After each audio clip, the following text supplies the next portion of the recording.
Now in California, with Prop 1A, a new element came into the formula, and California is the only state that does this, or it's the only state this is being done. The Indians agreed through Prop 1A compacts to take part of their revenue and share it with the other reservations in California.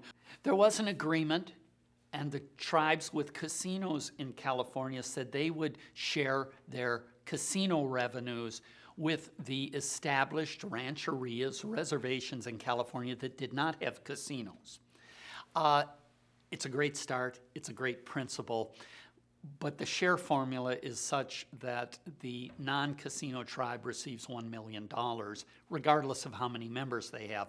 I think maybe it would be more equitable, and we could help the Native Americans of California if we could do a formula based on the numbers and the needs of those tribes, but also would shift some of the money to other Native Americans in California who were part of this removal from the reservation and move to the city, and they're part of the Indian community in Los Angeles. I would feel much better about the Indian gaming if there was a shift of the revenue to many of the Native Americans, and if the portion was much greater than it is now. $1 million for maybe 20 or 30 tribes, $20 or $30 million.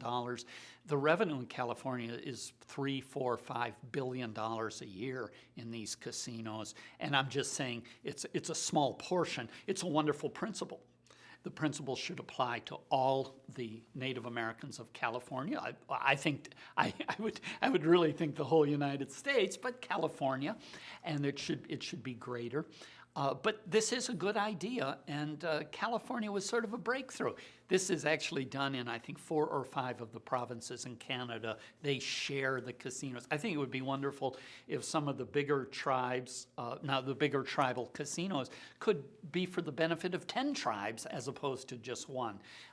But these things are in the future, and unfortunately, many of the tribes are thinking like other business people in America. It's mine, and it's not for sharing, and I'm going to take it. And then they mix in rhetoric of sovereignty and nationhood and so forth. But I would like it so much better than rather than thinking of we have 500 nations, that we have one nation, and that the Indians are an integral part of it, and their communities should be strong, and Indian gaming is a good thing to make stronger communities. So is sharing with other Indian communities that need the help.